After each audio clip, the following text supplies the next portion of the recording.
Hello everyone, welcome to Toyeen Talks. Thank you for watching. Till I'll see you in my next video. Stay safe, stay blessed. I love you. Bye. All right. About to interpret 7 days before and 7 days after. Hello, sir. Hello, Ekason. Yes, sir. I'm going to know, sir. Yes, sir. Ọlọ́pàá ìtàn sọ nípa kí wọ́n fẹ́ dọ́gbọ́n yọ nọ́ọ̀sì kúrò ní o. Wọ́n dẹ̀ mọ̀ pé gbọ́ pé wọ́n ní pé Wunmi fún nọ́ọ̀sì ní abẹ́rẹ́. Wọ́n dẹ̀ bá àwọn ọlọ́pàá dẹ̀ kárí abẹ́rẹ́ tó bá nínú ilé. Wọ́n fẹ́ dọ́gbọ́n yọ nọ́ọ̀sì àti Wunmi kúrò nínú ọ̀rọ̀ ilé olóòtú ni wọ́n mọ nǹkan tó pa. Tó wọ́n ṣàdédé sùn kò jí ni. Nọ́ọ̀sì máa ní wọ́n rí nǹkan tó pa. Wọ́n dẹ̀ tún lọ sí Indomie. So wọn wà rí nǹkan tó ṣe. Wọ́n wá dẹ̀ mọ̀ pa irọ́ fún wa. Ibi tí Bẹ̀rẹ̀kẹ̀tẹ̀ ti máa kọ́ mi nísìnyí. Ibi tá a ti ní ìdí ẹ̀ nìyẹn o, a ti ní ìdí ẹ̀ báyìí o. Ló bá wọlé sí. Ẹ rí pé Bẹ̀rẹ̀kẹ̀tẹ̀ gan máa jáde ńsìn. Ó máa jáde o. Ó ti wá dé kó sùn kò yí. Àwọn ilé ìmọ̀pọ̀ yìí o. All right. Ẹ ṣé gọ́mà. Andy. Ẹ jọ kẹ́ tó pe Andy. Ṣé ẹ rí bọ̀dá láti? Hold on. Ó yá máa sọ̀rọ̀ lọ. Ẹ jọ kí ló fún wa ní evidence to prove pé bọ́ọ̀dì Muhbad ni wọ́n wá show ní court. Kí ló fún wa ní evidence to prove? Amọye ọjọ́ tí Timothy lò ní wọ́n tó lọ ẹ̀zùm òkú.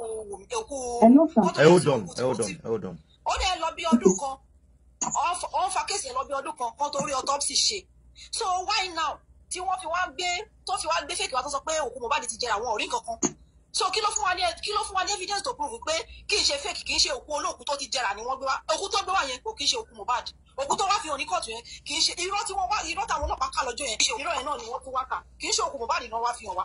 Then kó máa bá wa kí Sanṣítù kó máa bá wa há àwọn CCTV camera gbogbo pé kó lọ kíní kan yẹn CCTV camera kó bá wa gbé jáde. A ní ìlò CCTV camera. Tábà ti lè rí CCTV camera nǹkan tá à ń sọ yìí. Má bẹ́ẹ̀ sọ tí bá ti gba kọ́ọ̀lì tó bí mí léèrè ọ̀rọ̀ lórí sísè bá a ṣe ti Timothy Adégòkè. Ṣé o mọ̀ pé nínú Timothy Adégòkè? Ẹ bá mi fi àkáǹtì sí moderator lórí àwọn kan wà tó nílò àti máa block instantly. All right. Ó yẹ sọ̀rọ̀ màmá. Hello sir, ẹ káàsán sir. Ẹ káàsán gbogbo ilé o. Ọlọ́run ò ní jẹ́ kí irú ẹ̀ ṣẹlẹ̀ ká fi irú ẹ̀ gbà lágbára Ọlọ́run. Anyway, 3 points péré ni mo kàn rò tí mo fẹ́ sọ sìn. Èkíní ni pé ẹ jọ̀ọ́ sir. Bóyá tó fi máa get sí ọ̀dọ̀ SAN, kàn jọ̀ọ́ thank God pé ìjọba ti mú postmortem examination. Ẹjọ́ náà jẹ́ ìpín ìpadà ẹjẹ́ gbọ́ lọ́ọ̀yà. Most important, the much awaited pathologist and the autopsy report came up today, and were able to shed light. Pathologist was able to shed light on the report itself. Albeit the report was death unascertained. However, one thing that was noted is the fact that the death was unascertained because of the level of decomposition that has happened. And so at that point in time, he could not have detected several other things that could have been detected ordinarily. So, but as it stands, it doesn't mean that the role of the Coroner Inquest Court has expired, because the autopsy report was supposed to be one of the several other evidence that would help the court in its fact-finding role. So we have other evidence, oral evidence of other respondents, and these are things that will be considered and will be analyzed by the court. That's a move verdict to a common work ní ìlú mátà yìí.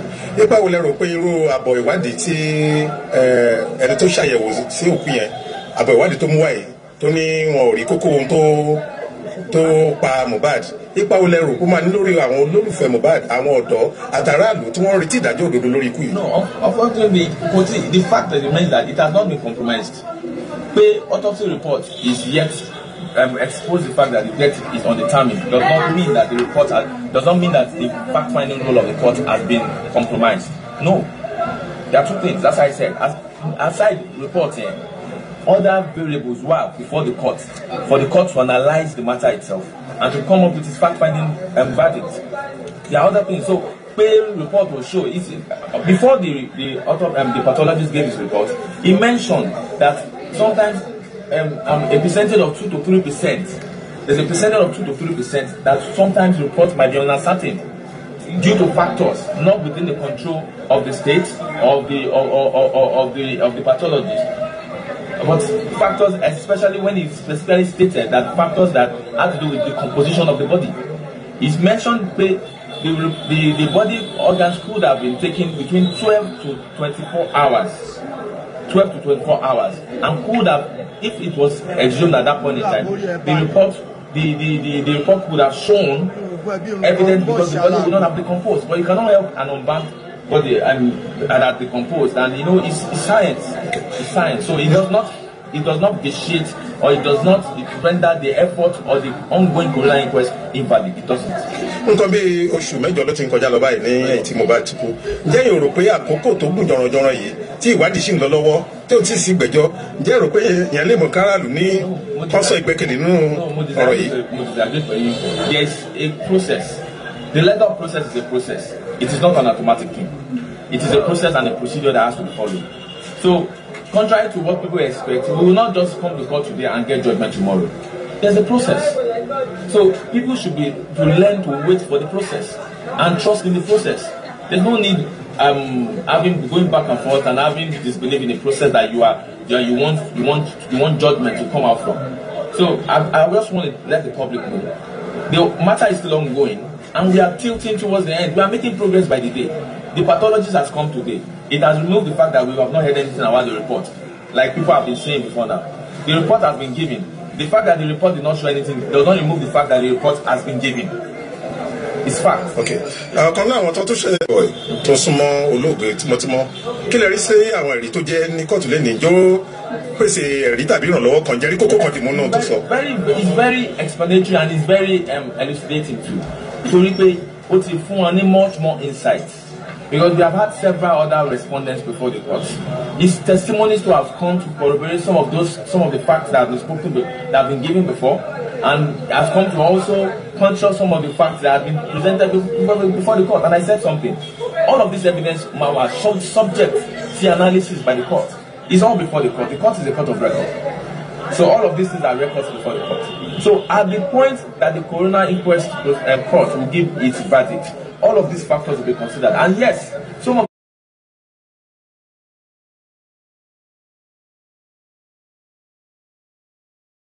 these testimonies have shed more light. Light in the sense that he has come to say he is a witness to the fact that he said the injury that was sustained. And he's saying that there was no injury sustained while he was there. Because he was the person directly involved. So a lot of things a lot of facts all of these facts will be subject to, of course, has been subject to cross-examination, and much more fact has been elicited from the witness. So all of this, we are moving forward. It's a progressing, and we are tilting towards the conclusion of the matter itself. So let me ronú pé káwọn èèyàn sì nígbàgbọ́ nínú bí ìgbẹ́jọ́ yìí ṣe ń lọ pé wọ́n á rí ìdájọ́ òdodo. Yes, it's a process, and the process is the court said it too. I'm sure that the press people when the court said it, the court is a court of process, and the court is doing all it can for justice to be achieved. Lónìí ó dàbẹ̀ ni pé adájọ́ yẹn ó le díẹ̀ nínú àwọn ọ̀rọ̀ tó sọ kó tún gba àwọn ìbéèrè kan wọlé. Ṣé okay, so ìṣàtúwò adájọ́ yẹn ní orí àga lónìí báwo ló ṣe rí? It's a normal process before the court has to be astute. The court has to be astute when it comes to the discharge of his duty, without any form of sentiment. And I think that's what played out today. Astute in discharge of our duties, without sentiment. And I don't think it's a normal disposition before the court.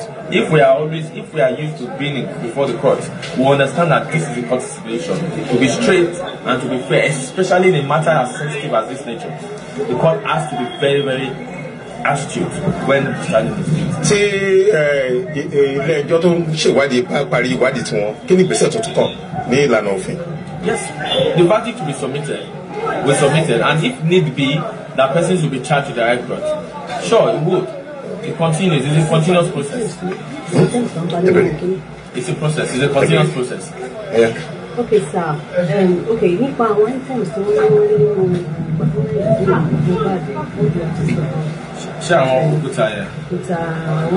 okay, well, the pathologist being a witness during the exhumation process mentioned that they saw a very heavy stone one very heavy okuta lórí tomb first, but it took them about 3 to 4 hours to remove the stones.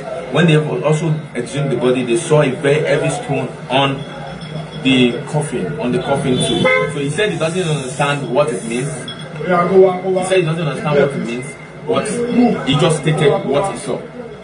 That's all. He has been in the process of exhumation for a very long time, and he said this is the first time he has seen such. That's all I can say about it. David Nowola, representing the entertainment community.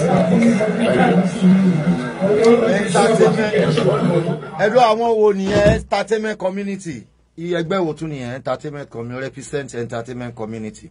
Kí ni túmọ̀ ẹ̀, Andy? Music industry. Okay. Kí ló kàn wọ́n? Ṣáwọn náà gba lọ́yà ni? Ẹgbẹ́ orin ni Muhbad wà. Okay. Wọ́n ti wà ń bẹ̀ ti pẹ́ náà. Ṣé wọ́n ń jà fún Muhbad ni àbí? Wọ́n sọ pé àwọn fẹ́ mọ kú tó pa Muhbad.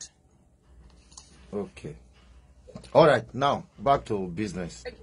Mo fẹ́ sáré béèrè question kan, má bínú. Wọ́n náà rí òkúta lórí ibo. Mi ò gbọ́ bẹ́yẹn dáadáa. Wọ́n nígbà tán exhume ẹ̀. Andy máa ṣàlàyé.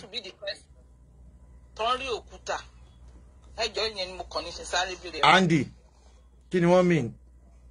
Nǹkan tí agbẹjọ́rò yẹn sọ tèmi gbọ́ lẹ́nu ẹ̀ o. Ó sọ pé nígbà tí wọ́n lọ wú òkú Muhbad, ó ní wọ́n rí òkúta ńlá ní orí kásikẹ́ẹ̀tì Muhbad. Nǹkan tèmi gbọ́ nìyẹn o, mi ì mọ̀ nǹkan tí wọ́n mí níbẹ̀ o. Ẹ jẹ́ kí mi sọ nǹkan tí mo gbọ́. Ó ní torí mi náà ń wò lórí Facebook. Ó ní àwọn rí òkúta ńlá lórí grave. Ó ní dẹ̀ nígbà táwọn wú àwọn tún rí òkúta ńlá lórí casket. Ipe òun ò mọ nǹkan tí yẹn mí torí òun ò rí rí. My own question to the pathologist would be, ṣé wọ́n ti exhume èèyàn rí ni? Gbà tó sọ pé ò rí rẹ̀ rí, ṣé o ti exhume èèyàn rí ló ṣe conclude pé o rí bẹ́ẹ̀ yẹn rí? Ó ní ẹni tó wú has been business of exhumation for long, bóun dẹ̀ tí rírú ẹ̀ rí. Ẹni tó wú òkú, that's exhumation. Ẹni tó wú òkú ti pẹ́ tó ti ń wú òkú. Ó nígbà tó ń dẹ̀ ti ń wú òkú, òun ò rí òkúta rí bẹ́ẹ̀ yẹn lórí bójì àti lórí pósí casket. Nǹkan tó sọ nìyẹn pathologist yẹn. All right. Oh yeah, Andy. All right. I show some love. Ẹ bá mi show. Ẹ bá wọn yan bí now. Ó yẹ sáré contribute. Ọ̀kan náà ni mo máa bọ́lẹ̀. Ṣé rí òkúta yẹn tó bá jẹ́ òkúta ńlá ni? Ó mì pé wọ́n fi stop Muhbad. Ó mọ̀ pé Muhbad ó sì lè jí because they try so many times láti pa bọ̀bọ̀ yẹn. So tó bá try láti ti kíní pósí yẹn kò ní lè ṣí. Tó wọ́n ti pa sára kò ní lè ṣí bó ṣe yé mi mọ́ nìyẹn. All right. Sorry, Mr. Latejo, jẹ́ kí sáré sọ̀rọ̀. Hold on, Didi, hold on. Ẹ jẹ́ gbé kan, máa jẹ́ kẹ́ sọ̀rọ̀. Hold on. Ọjà lórí wípé bóyá Muhbad tún lè jí Mr. Latejo, ẹ má bínú. And because that's one thing I have against any ọmọ ológo, saying bóyá tí wọ́n bá tètè lọ sin bóyá ó lè jí. Muhbad ti kú. Ó ti kú kọ́ má máa sọ yẹn mọ́rọ̀ pé bóyá ó lè jí. Èèyàn tó ti ní brought in dead, tí dọ́dọ̀ hospital ti confirm ẹ̀ death. Ipe brought in dead. Hello, call me. No, sir. Jọ̀wọ́ tèmi tẹ̀ fẹ́ sọ ni pé àsìkò yìí ni GoFundMe gangan wá sókè tó wúlò sí. So kọjọ in all the platforms àwọn hosts kọjọ kó máa bá wa bẹ àwọn èèyàn. Because now, thank God pé àwọn ìjọba ti ṣe titi wọn, wọ́n ti gbé result wa. So definitely àwọn legal team bàbá San yẹn nísìnyí ó yẹ kí bàbá náà fúnra wọn káwọn náà wá ṣe titi wọn now. That's why tí mo invest lẹ́ẹ̀kan pé the San himself only láti ní copy of that result lọ́wọ́ as for reference then secondly àsìkò yìí kò kúkú jẹ́ kí bàbá yẹn because in the 2 sittings now the man is performing. No. Then they should allow him to handle everything kó wà lójú kan. All right. So that's what I mean. Yes, she go Alright. You know. Hello. Hello. Hello. Hello. Good afternoon. Good afternoon. Hello, my brother. Good afternoon. Good afternoon, ma'am. Good afternoon, ma. Yes. Thank you, sir. I feel connect you. Now that universe they talk. Ada. Your sister from Dublin. How you doing? How you I doing? didn't find no outtake now. Not bad. Thank you very much for our brother Arifa. You are welcome. Thank you for the fundraising since yesterday. God bless you. Alright, thank you very much. Thank how things they go now. Not bad.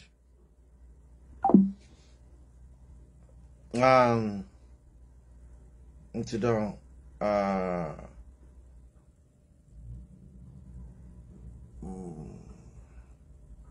hello? Hello? Hello, I said the line cut off. The call. The line went off. Yeah. So yeah, I'm there online. So do you have anything to contribute? Yes, I call you because of Arifa. Okay. I don't know if you can talk kind of a little bit privately. Because of let me call you back then. Let me call you. Let me arrange. Please, yeah. Let me just quickly stop on. All right. Okay. All right, I'll call you back. Yeah. Bye. Now, Emma Soro, yeah, moderator me da. I am Feda Perry.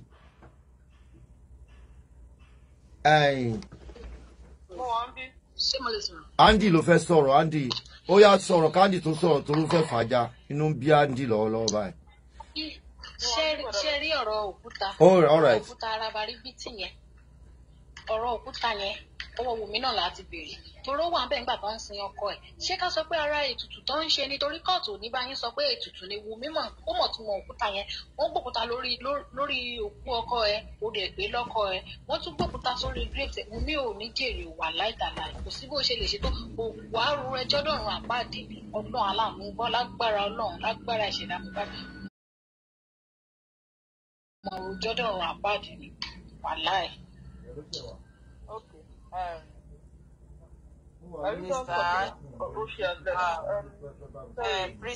Pretty rough. Let me just say this thing. Key Mr. Andy lè round up. There is in my own little this thing observation. Nípa òkúta tán sọ yẹn. Darosha was there. Nígbà tí wọ́n sin, òun ló gbẹ̀yìn síbẹ̀. Òun ló ra 2 bags of cement àtàwọn concrete. Tán fi ṣe Muhbad ní bọ́n ṣe ṣe. Òkúta yẹn is a symbol pé wọ́n gbélé lẹ́ẹ̀mejì, wọ́n gbélé lórí pósí ẹ̀, wọ́n gbélé lórí. Àjò ni wọ́n ṣe débẹ̀ lọ́rọ̀ kan tó cut the long story short, àjò ni wọ́n bá débẹ̀. Àwọn wọ̀nyẹn náà ṣe àjò yẹn débẹ̀ Bẹ́ẹ̀ni. Pé wọ́n ti sọ fún wọn, àwọn náà ti lọ wádìí pé òkú yìí máa fì yín o. Àwọn náà wá ní gbogbo nǹkan tó bá gbà làwọn máa fi sí. So I believe that àwọn people yẹn náà gbélé lórí. Mr. Andy o, Andrew. Andy. Yeah. Good afternoon, good evening, and good morning. Please, Emma, interject here, Joe. For a few weeks now, I've been on and off from social media, and I have many reasons of doing that. But I decided to be back Andy, justice for Muhbad today fully again, and because of Andy, any cover best sorrow. 1 minute, please. Any cover before you start. Go. Hello. Hold on. Sorry, hold on, no, auntie. Andy hello. Hello, my boy. I think I want to go into speaker. All right, so I trust someone. I hope everybody is good. Yeah. What's it called, Yemi? You know, I've been with you since you started.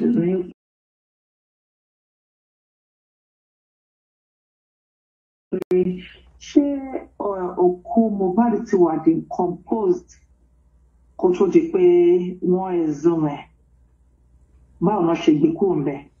Jáde Andy. Òun náà láti fẹ́ fún one breakdown. Aha.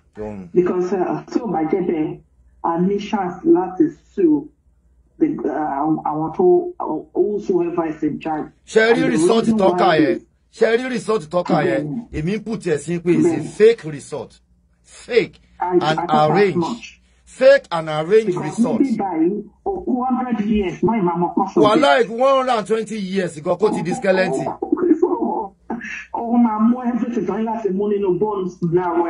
All right, Andy sorrow go fan breakdown so that later any question by Ellie walk wole. All right, let's go. Okay, Andy, back to you. I'm going to start this way because I'm on and off from social media because of what is happening behind the scene. But for now, I back again, once again, because of one person, because of Muhbad. Not because of Joseph Aloba. I'm back because of Muhbad. That is what is bringing me back fully to justice for Muhbad.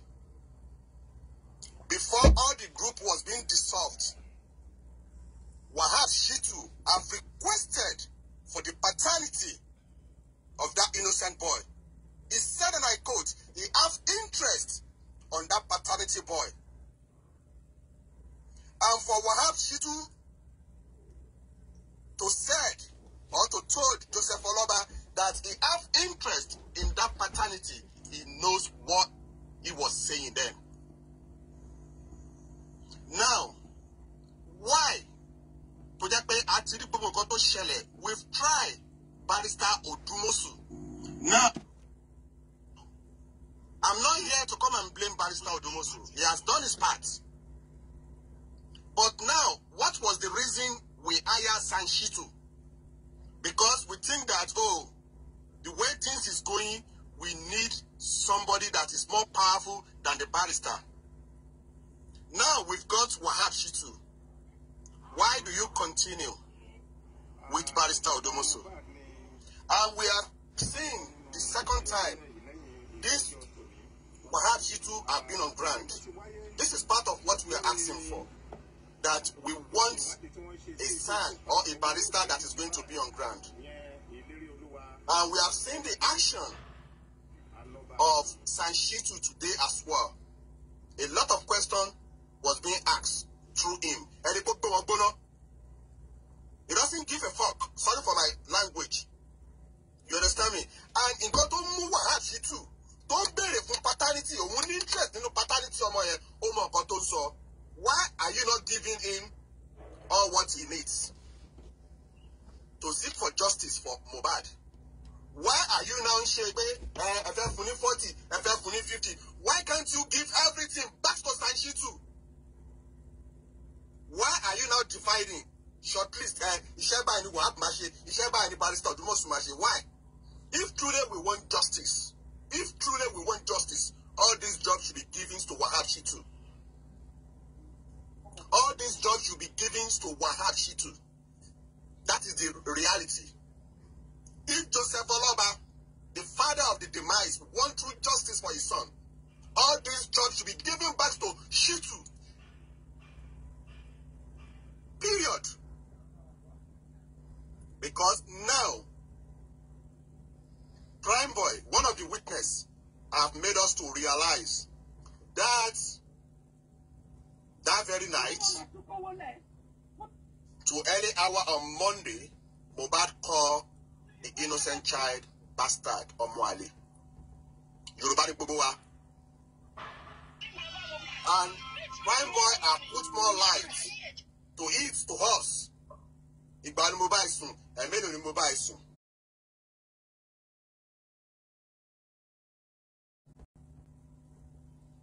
Don't you think that justice can come in from there, from that innocent child, when the paternity of that boy is being done? And the motive will be coming out there. Don't forget, a week and some days ago, when Baba Joseph Aloba went to Zone 2, you can see the lawyer of Wunmi telling Baba and Monisola, Barrister Monisola, that Wunmi on DNA, on paternity. One more to paternity, the result is coming negative, and the motive tó fi pa Mohbad ó máa jáde wá.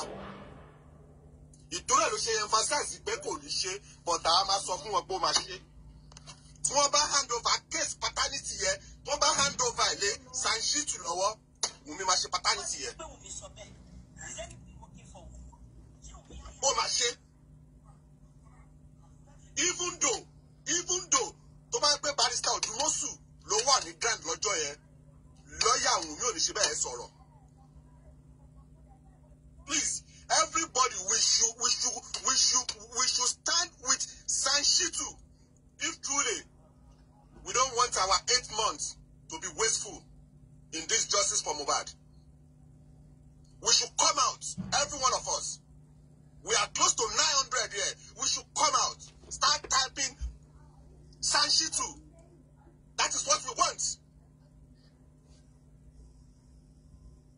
And what do you think he gave Prime Boy another confidence? It's because of Shitu. You understand? It's because of Shitu. And you can see how he was being questioned as well.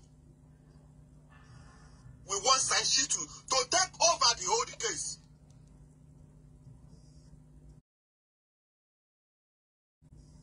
Sanshitu is sucking it for the past 4 weeks. No one interest. Only to do solid in the courts. Or to do so because if it's about the star about duro, this and duro, by the star of the sorrow, sand over sorrow, by the time I was saying it. But nígbàtí bàbá tó níṣẹ́ Joseph Aloba tó lóun wá justice for ọmọ òun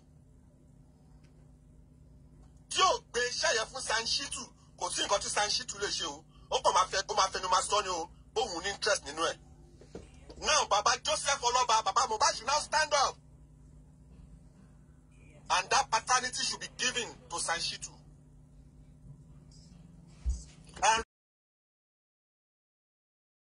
regarding to the toxicology results, it's totally unacceptable. It's fake. It's totally unacceptable. I said it as well. It is a fake. Sorry, I made a mistake. That pathologist in got one belly lower. Look at that. One roughly. To buy a better Pennsylvania and the USA. To one base sample law, to one result. Go share result here, the pathology here, Kagadi. Because body Mohbad could decompose. Body Mohbad could decompose. The body of Mohbad was exhumed between 8 to 9 days. Gbogbo adalari, body Mohbad could decompose. Body Mohbad could decompose. Nǹkan tí wọ́n gbélé pathology yẹn lọ́wọ́, tí wọ́n ti lọ rọ, òun nìyẹn kà jáde. Ìtorí ẹ̀, this is the time that we will do all what we could do to have our own toxicology done. But for me, before that one is being done, the paternity should be given to Sanshitu to take over. I just can't wonder, why is she running to do the paternity? If truly, if the boy belongs to Muhbad, it doesn't cost her anything. But she herself knew that that boy does not belong to Muhbad. You understand me? And once the boy does not belong to Muhbad, then we are going to ask the motive of killing Muhbad. And all the property, the assets, the estate will not go to Wunmi or the innocent child. She has many reasons why she was running away for the paternities to be done. The Mawasi by the Jujumo Kama Paru now. The Wasi by the Jujumo Kama Paru. I just want better for Sanshitu. We are not even talking,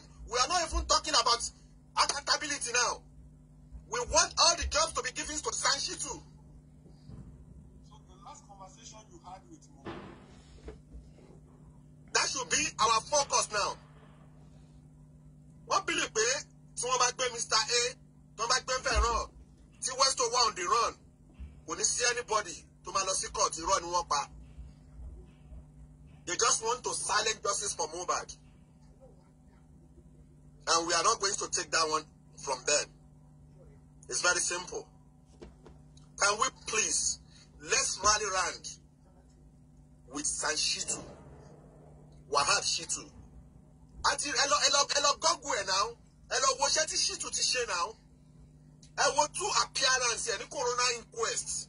The face is not smiling. Of course, they will never smile. Elo wo se to se for two appearance to appear. Ati sọ̀rọ̀ nípa petition tí Muhbad kọ, ìyẹn gan lásán wàhálà ni. Tí wọ́n ti acknowledge ní Coroner Inquest ní the last time. Ó dà fi kíní kan dá a lójú, ó ní òótọ́ yẹn, ó ní a máa wú iṣu dé òkò sàlẹ̀. You can see the son talking with boldness. With boldness. And please, ẹ jẹ́ ká rally round with Sanshitu. Ẹ̀yin tẹ́ dẹ̀ láǹfààní láti bá Joseph Aloba sọ̀rọ̀, ẹ bá sọ̀rọ̀. If truly he wants justice for his son, all the jobs should be given back to Sanshitu. Thank you. That's what we want.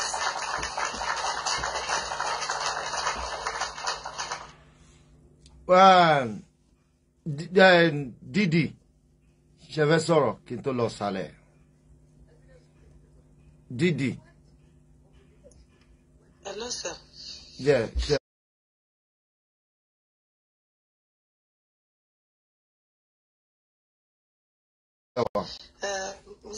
Mr. Handy, thank you. Please calm down, sir, and thanks for coming back. Please, like Sanshitu said, he said we should calm down. That there are still other avenues.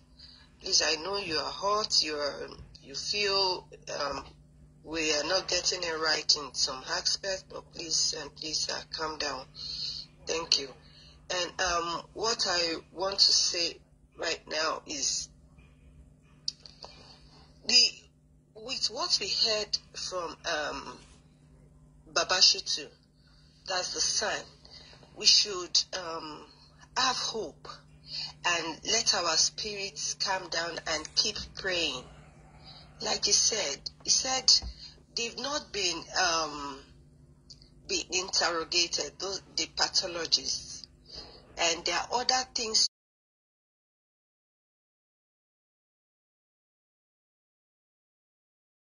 to be done. He didn't say those things. You get it? He's a son. He can't just come out and tell us everything he's doing. So I believe in him, and I keep my hope rising. And Baba said something. He said, except Wunmi is bigger than Nigeria. He didn't even say Lagos. So, and Nigeria is listening. The people that want to daughter anything, they are listening. That, okay, yes, with all this little thing that we heard, they are trying to take it away from me, trying to take it away from this. And another thing came to my mind this morning, Mr. Ati, please let me quickly say this. I just want to take us back to that day they said Muhbad died, and about Darosha. I think Darosha, because none of them said Darosha was in the house. I think when they came back from the party, Darosha went to his own house. Then they called him. The only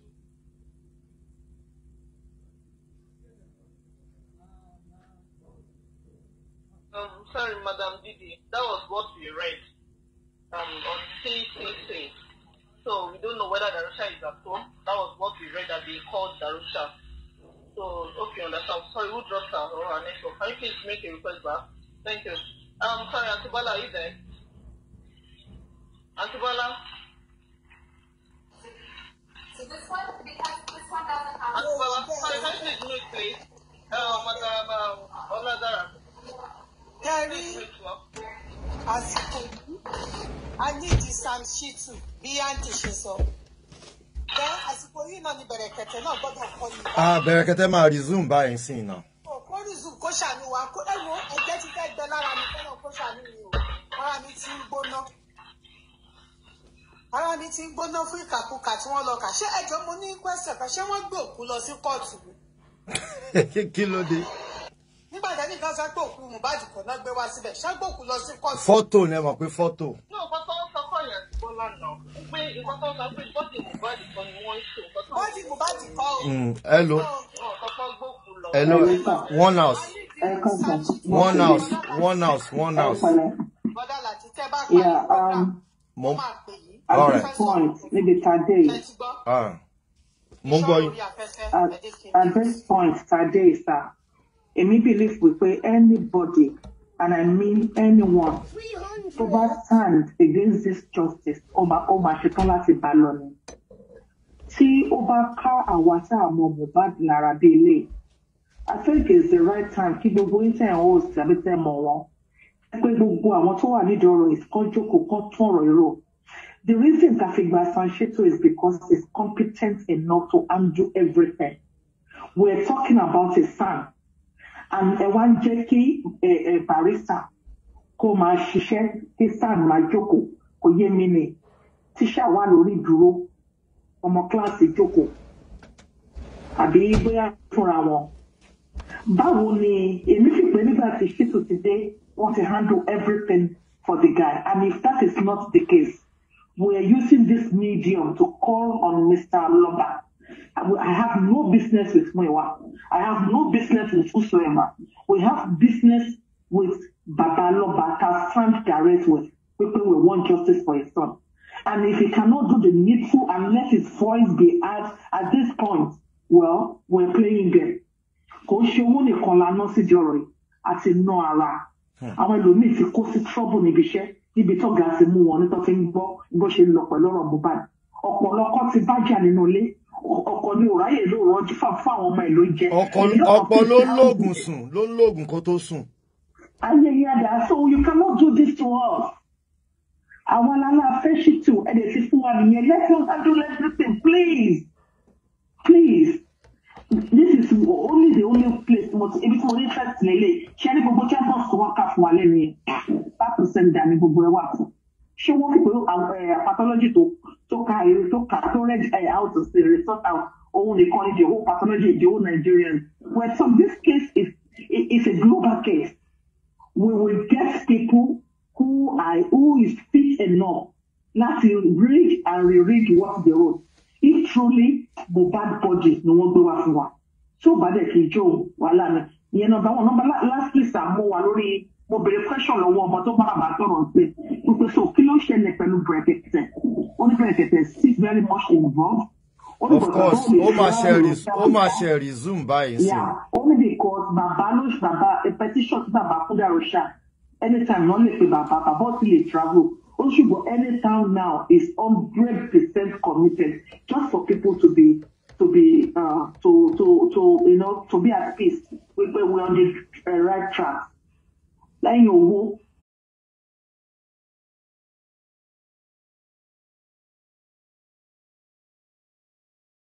Ọlọ́run jẹ́ ni. Ẹ jẹ́ ká máa gbàdúrà. We get to the bottom of it. Thank you very much. God bless you. Thanks. Bye. Bye. Àwọn èèyàn tí ń para gan, wọ́n ti ní interest lórí Wahab Shitu. Let me say this quick, please. Let me say this. Hello, sir. Hello.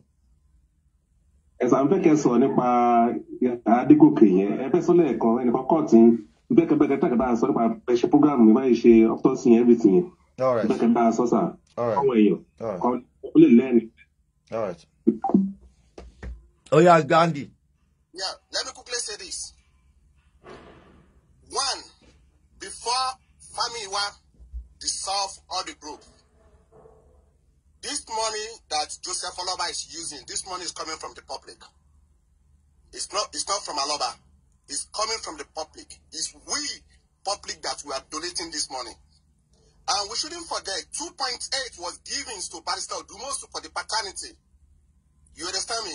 And when we hire Sanshitu, before Famiwa dissolve the group, we argue, we deliberate in the group.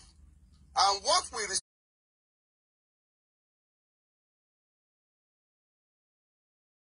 resolve is that when Sanshitu this money was contributed by the public, okay, we are going to forfeit that 2.8 with Barrister Odumosu.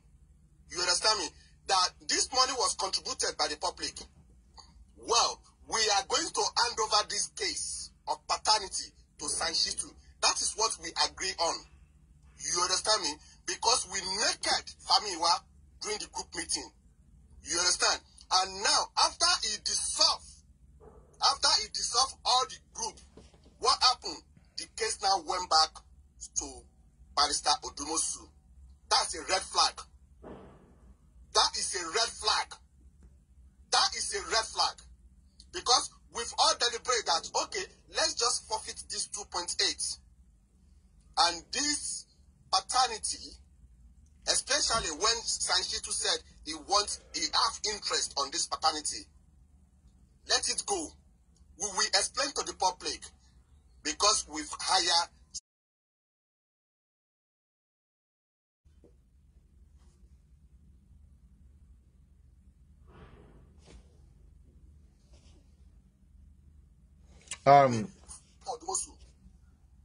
You understand me? But what are they doing? Are they going to give this paternity to Sanshitu? Because the man... Thank you. Andy, and again, so far so good. And Perry, take notice. You know what you want from Prime Boy? 300,000 to Wale. Okay, all right. So apart from... No, apart from... Eating one sino account, meta one sino account tell be 40,000. You know? Yeah. What we are going to do, what we are going to do is that Prime Boy about to relax. As you might be wasi biba. Our fee account it here gon sile. No, other account here no ni. Other account everything follow here. All right. By the time to ban some go to share fún wa, a tún gbé account here jáde so that owó ya lọ sọ́dọ̀ ẹ̀gbọ́n. Alofa. Ẹ má ti kó fún. All right. The meter na can't here lower more accept you. The boy to bat one next time. One she can't say direct. So Kotoba direct. Because it's giving us joy that we want. So car not there bizarre fun. Car con basiri. Thank you. Thanks. Okay. Yeah. All right, mommy, Apothecary. Thank you so much. I don't have much to say. I just said because I want to give the experience. We are just talking, you know, lawyer, they know where they are going. And when you look at a lawyer, you look at them, their comments, because there is one time I need a lawyer because I don't know the states. I went over there, I just Googled. They say he's been in the system for 20-something years. So I look at it, he didn't do the work very well. I sat down in the car, Google for another one. Then when I see the another one, immediately he attends to me, I just cancel that one. That is what you need to do. The years doesn't matter. The one that ready to do the job is the one that matters. Because I'm home and body.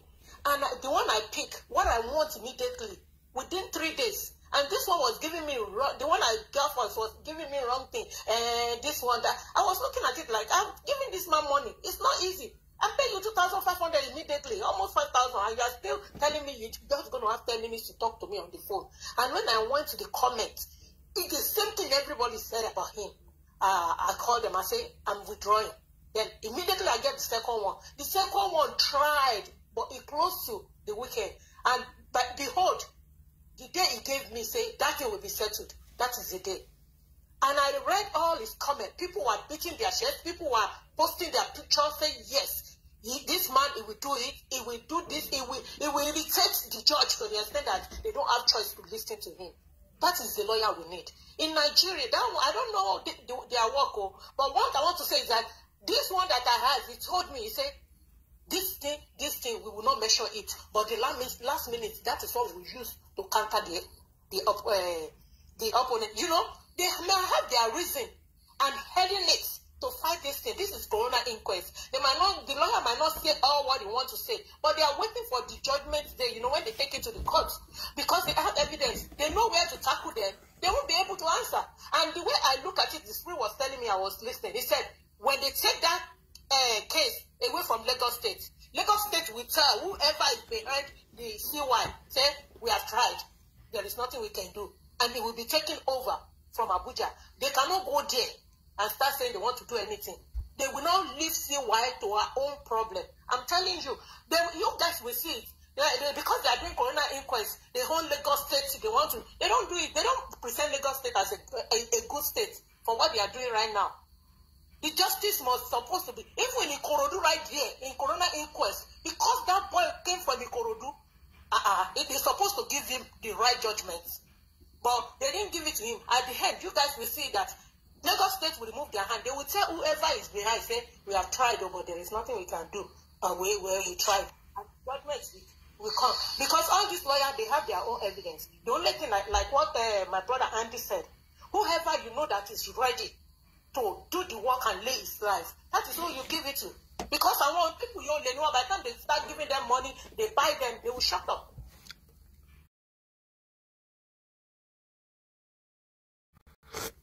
Look at this man, Oriyomi. He knew that he don't want to do anky-panky if he carried the case.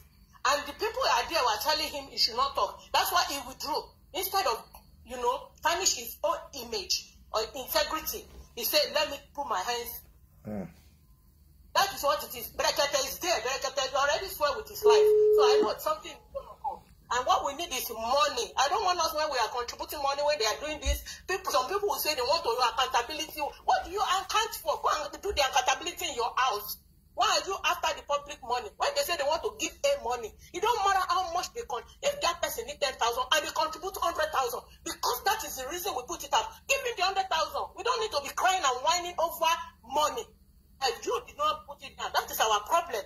Because not everybody that is on the line, my brother, not everybody that say justice for Muhbad, they are really, some are looking for money. They came because of money. We need to cancel that. Whatever money they need, nobody should cry concerning it. All right. Thank you.